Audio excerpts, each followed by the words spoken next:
Bonjour à toutes, aujourd'hui nous allons parler d'un sujet qui touche directement ou indirectement toutes les femmes, la ménopause.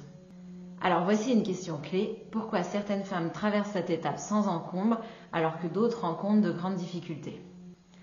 La ménopause, c'est un vaste sujet.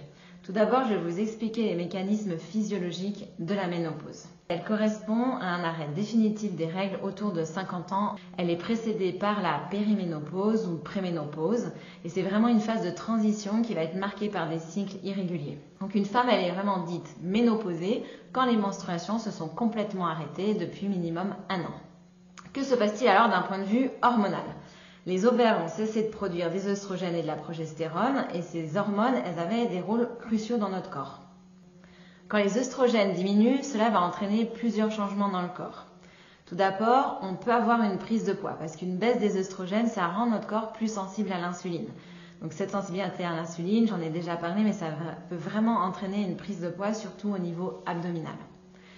Moins d'œstrogènes, c'est aussi moins de densité osseuse, ce qui peut augmenter le risque d'ostéoporose.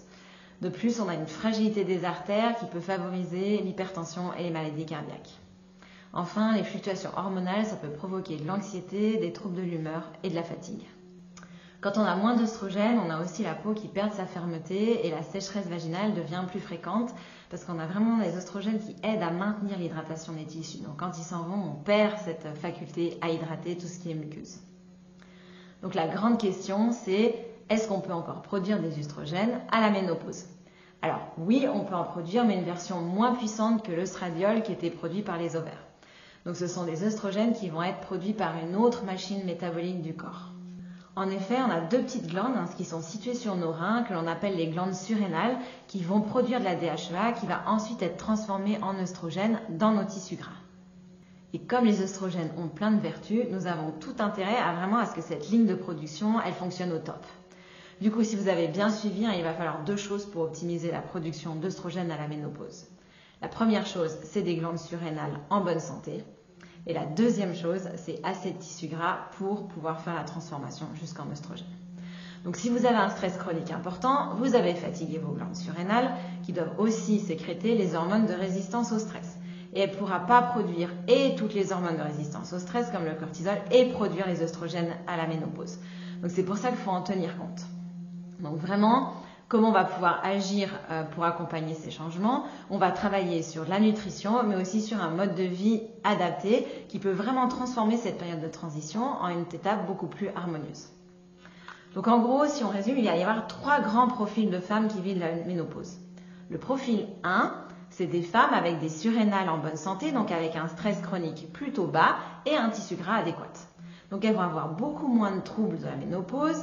Il va juste falloir faire attention à bien réguler la production d'œstrogènes pour éviter des risques à long terme comme un cancer du sein. Profil 2, ça va être des femmes avec des glandes surrénales toujours bien, mais très peu de tissu gras. Alors dans ces cas-là, elles vont avoir un excès de testostérone et elles vont avoir des troubles un peu masculins, c'est-à-dire une perte de cheveux sur le dessus du crâne, une pilosité excessive, de l'acné. Et ce qu'il va falloir faire chez ces femmes, c'est vraiment stimuler la conversion de la testostérone en œstrogène.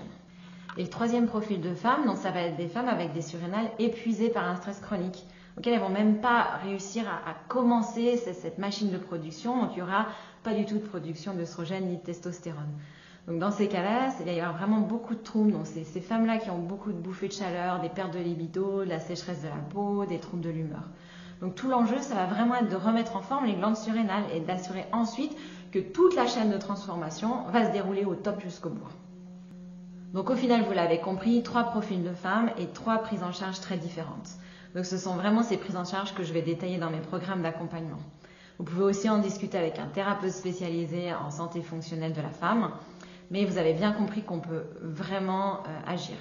Maintenant, si vous n'êtes pas encore en périménopause ou en ménopause, mais que vous souhaitez vous préparer au mieux pour cette période, vous l'avez compris, il faudra travailler sur 2 axes.